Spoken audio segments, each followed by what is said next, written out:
आप सभी का स्वागत है मेरे इस वीडियो में। पिछले वीडियो में हमने जाना कि कवि कहते हैं परतंत्रता रूपी काल रात्रि समाप्त हो चुकी है और एक स्वतंत्रता रूपी नई सुबह आई है जो नई किरण लेकर हमें जगा रही है। दसों दिशाएं हमें नए नए संदेश दे रहे हैं। स्वतंत्रता रूपी आज़ादी रूपी कमल खिल चुके हैं। स्वतंत्रता के बाद का सूर्य हर्षोल्लास के साथ उदित हो रहा है। सारे देश के नवयुवक जाग चुके हैं, जाग रहे हैं और यह जो सुबह है वह भी मुस्कुरा रही है। यह नीला गगन, यह विशाल गगन भी, यह आसमान हमारे देश के विकास के लिए नए नए संगीत सजा रहा है। विकास रूपी नया संगीत सजा रहा है। प्रगति के पथ पर आगे बढ़ने के लिए हमें प्रेरित कर रहा है। अब हम आगे देखते हैं।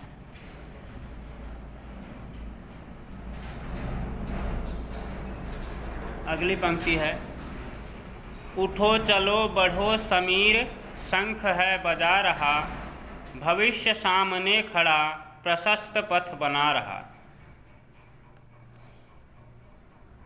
इस पंक्ति के माध्यम से कवि कह रहे हैं कि हे देश के नवयुवक, उठो और चलो और प्रगति के पथ पर आगे बढ़ो। समीर, समीर का अर्थ होता है हवा।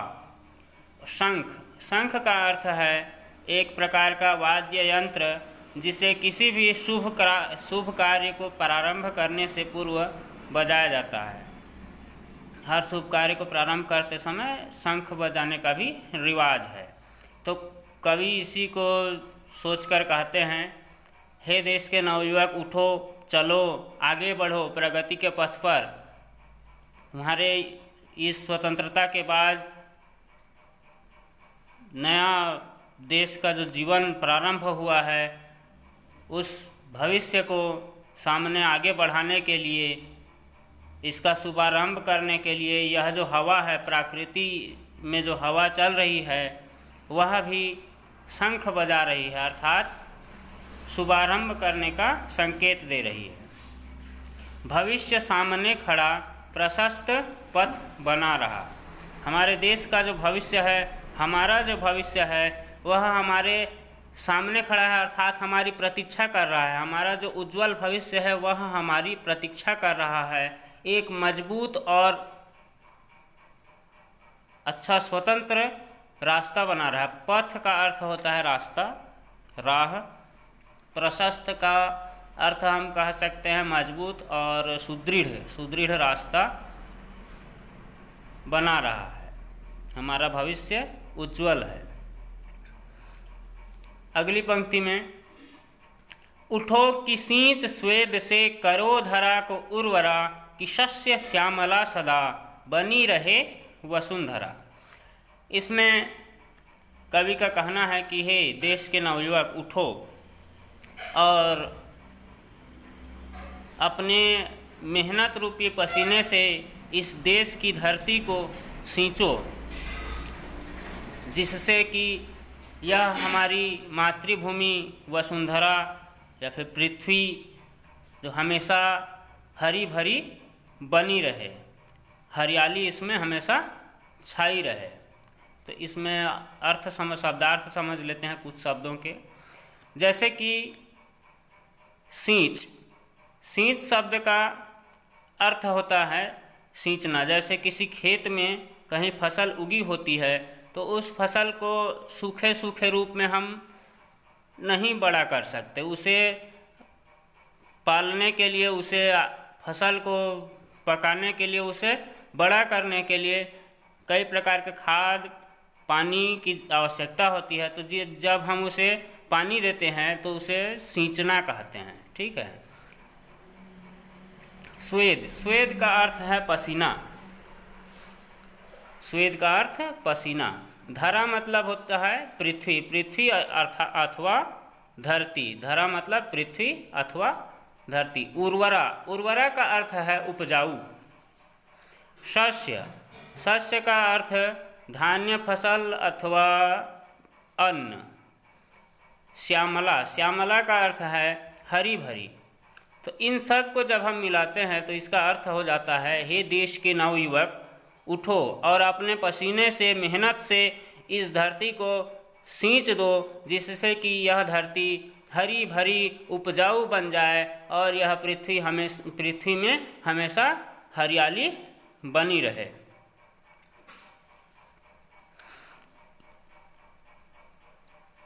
अगला, अभय चरण बढ़े समान फूल और शूल पर, कि हो समान स्नेह स्वर्ण राशि और धूल पर। अभय, अभय का अर्थ होता है बिना डरे। भय का अर्थ होता है, भय मतलब डर, तो उसमें जब हम उपसर्ग जोड़ देते हैं तब वह अभय हो जाता है। तो अभय का अर्थ होता है बिना डरे। चरण, चरण का अर्थ है कमल या फिर हमारा पैर।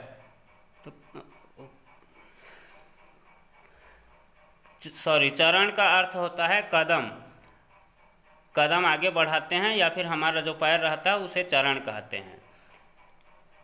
तो कभी शूल, एक और शब्द है शूल, कठिन शब्द।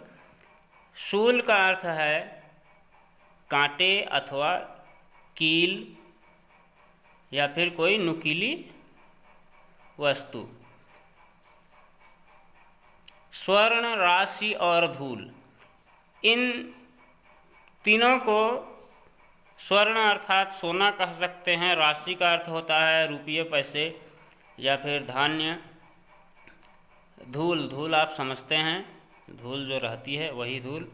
लेकिन इनका अलग अलग वर्गों के लिए इनका उपयोग हुआ है।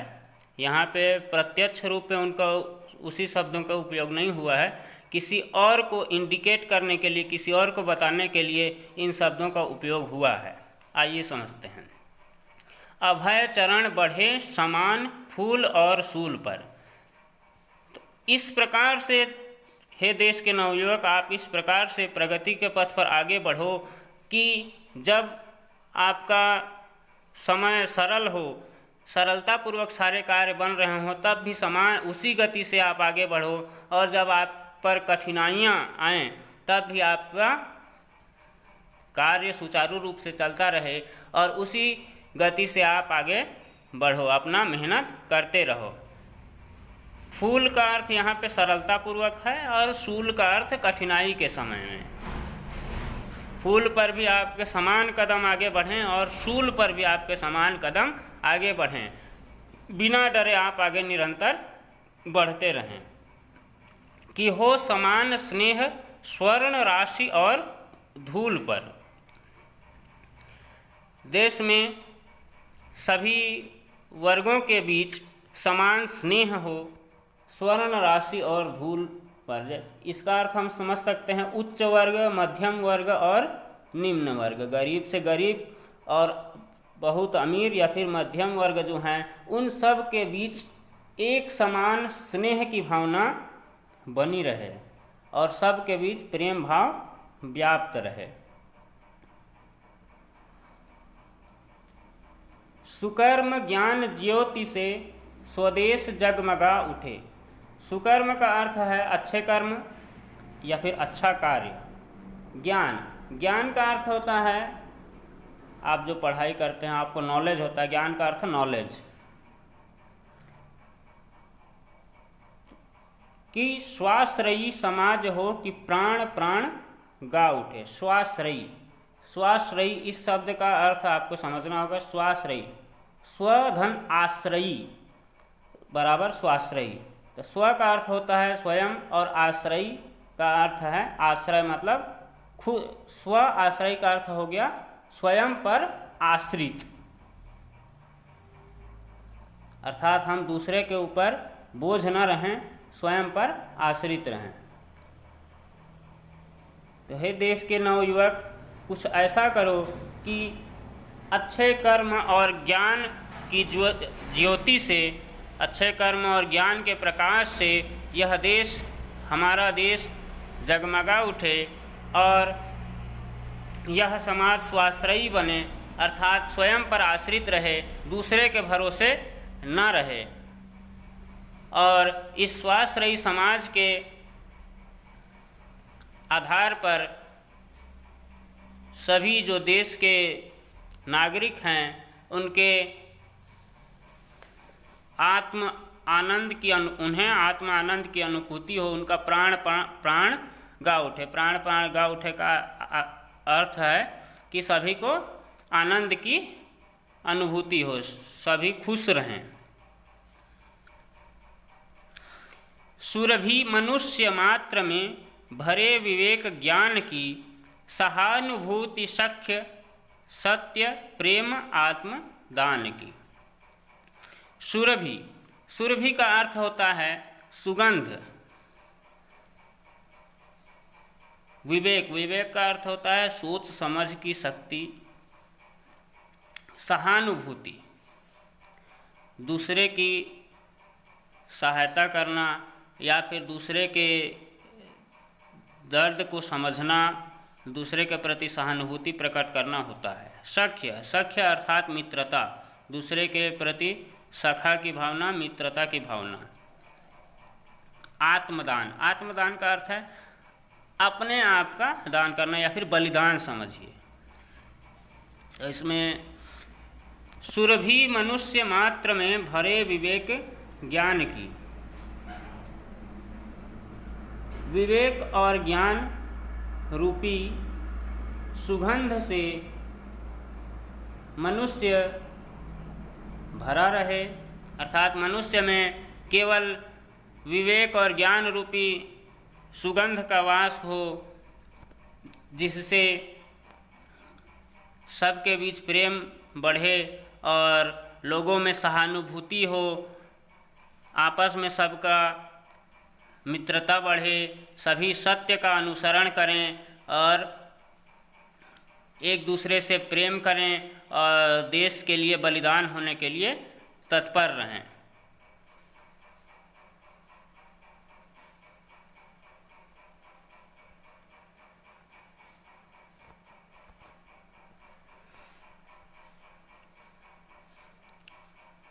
अगली पंक्ति है, प्रवाह स्नेह का प्रत्येक प्राण में पला करे, प्रदीप ज्ञान का प्रत्येक गेह में जला करे।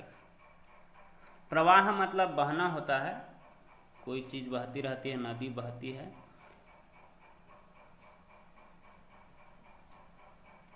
प्रवाह स्नेह का प्रत्येक प्राण में पला करे, इसका अर्थ है प्रत्येक प्राण में। प्रत्येक प्राण का अर्थ यहाँ पे हम प्रत्येक जीव या फिर सबके मन में, सबकी आत्मा में स्नेह का प्रवाह होता रहे। किसी के मन में विद्वेष की भावना ना रहे, दूसरे से लड़ने की भावना ना रहे, क्रोध की भावना ना रहे, सभी एक दूसरे से स्नेह करें, प्रेम से रहें, सभी के बीच स्नेह की भावना रहे, सभी के हृदय में एक दूसरे के प्रति स्नेह रहे।